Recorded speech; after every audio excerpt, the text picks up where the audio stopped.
guys, it's Victoria with Nutrition by Victoria, and in this video I'm going to share my second childbirth experience. This is baby Violet. Say hi, Violet. So I had every intention with having my second baby to have a natural birth. I saw midwife practice, but within a healthcare system, so I was going to have a hospital birth. But with a midwife. So I got to 36 weeks and I'm super healthy, and I go and have my ultrasound to check the baby's positioning, and Violet is breech. I wanted to cry at the time because I'm like, no, I wanted so badly to have a natural childbirth experience, and no, the likelihood of that happening when I found out she was breech at 36 weeks was slim to none. I literally did everything after that point that I could to try to get her flipped around. Found a chiropractor, and I went to chiropractic appointments, I think 2 times a week. This guy was qualified in what's called the Webster technique, and to help open up my pelvic cavity and my uterine cavity to help create more space for the baby to flip around and to make sure everything's in alignment. I did what's it called, bouncing babies, but it's all about positioning the baby correctly by doing different maneuvers with your body to get the baby in the correct birthing position. So I did a lot of that, and I'm also like full-term pregnant at this point, so some of it was inversions and it just like got uncomfortable. I went in at 38 weeks and Violet was still breech, and I was like, oh my gosh, I'm running out of time, and I was really stressed out when I really should have just kind of let it go at that point and just kind of been like, you know, accepting of the situation. And I part of me was, because part of me intuitively was like, she's stuck, and the other part of me is like, come on, you can keep trying, you can keep trying to get her turned around. And I felt that I could get her in my body.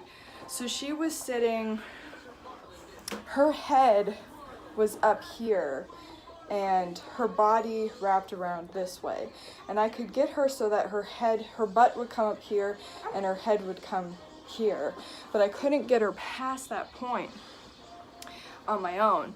So I go in at 39 weeks and they check again, the baby's still breech, and I'm like, oh my goodness.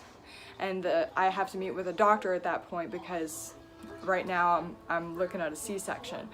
So the doctor's like, well, since you had a vaginal birth your first time, you qualify for an external cephalic version, an ECV, which is a maneuver that the doctor uses where she manually turns the baby into birthing position.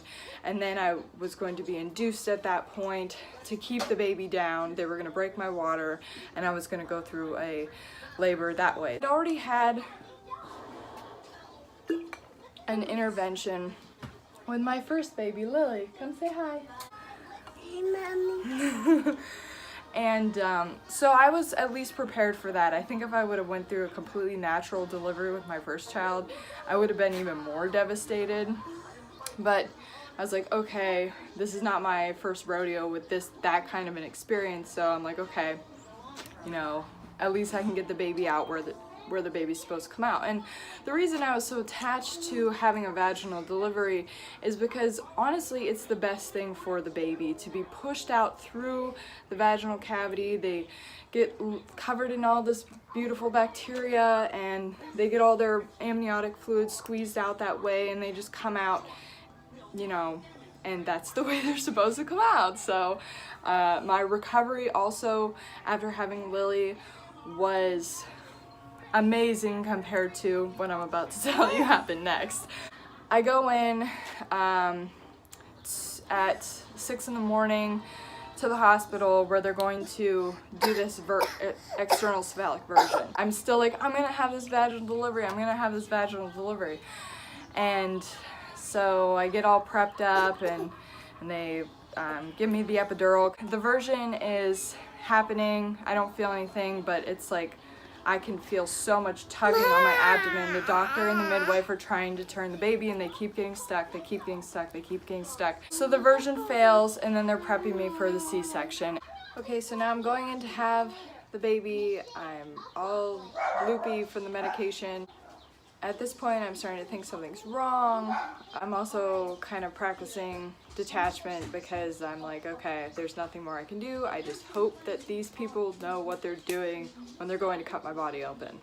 So I had my fingers crossed about that. I got Lily in the back of my head saying, okay, mommy, okay, mommy. I'm like, please just let this baby be okay. And then, you know, the surgery starts. I smell my skin burning. TMI. I feel a little bit of tugging. Next thing you know, baby's out. Baby's a girl. We weren't sure what the sex was. And she was perfectly healthy.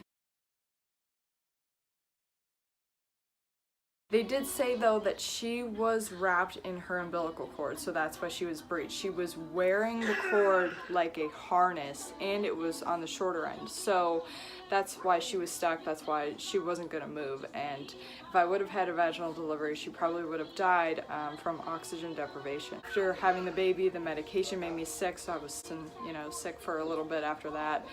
Because my body's not used to taking any kind of medications. I didn't take any narcotics to recover, I just took Motrin, but the pain was pretty bad. I felt my scar burning. Oh, I didn't want to look at it. It kind of made me nauseous to think about it. It took me a long time to recover, at least 8 weeks, to start feeling like myself again and to be able to start doing things, lifting. Everything hurt. I still have a lot of weakness in my core. From what I've read, it takes at least 6 months to really be physically back to normal.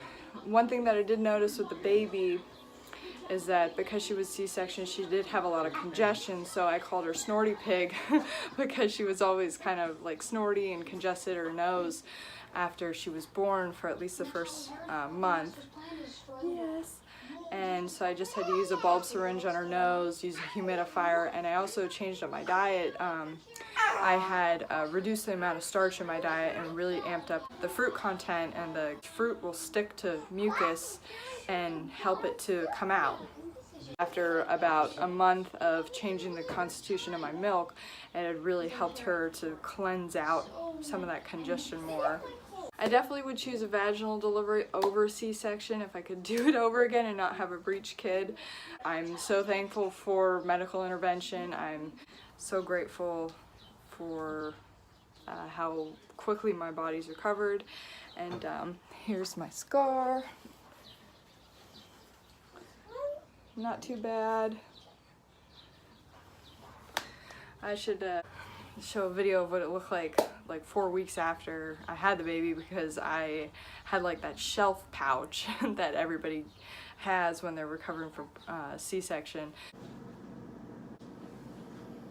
So yeah, I am doing some abdominal work a few times a week to help to strengthen the front of my hips and my lower abdomen, and just being really gentle with it. And then the exercise I do is mainly cycling, and I've tried getting back into running. I did do a 5K not too long ago, but it seems like my body really can't handle too much running because my core is still kind of unstable. My balance is definitely not the same after having a C-section, so it's just gonna take time, and that's that.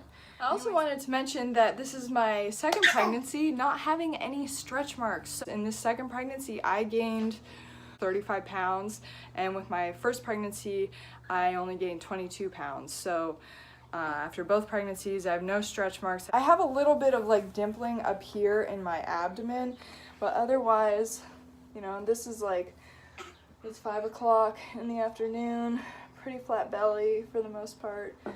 And yeah, I had absolutely no health issues during either of my pregnancies, so high carb, low fat, plant-based vegan diet is where it's at when it comes to having a healthy pregnancy with healthy little babies as the outcome. Anyways, thank you so much for watching. Thank you so much to the chica who asked me to make this video. Please stay tuned, you guys. I would love to keep making more videos for you. Let me know in the comments what more you'd like to see from me. And yeah. Thank you so much for watching. Have a happy, healthy day. Bye.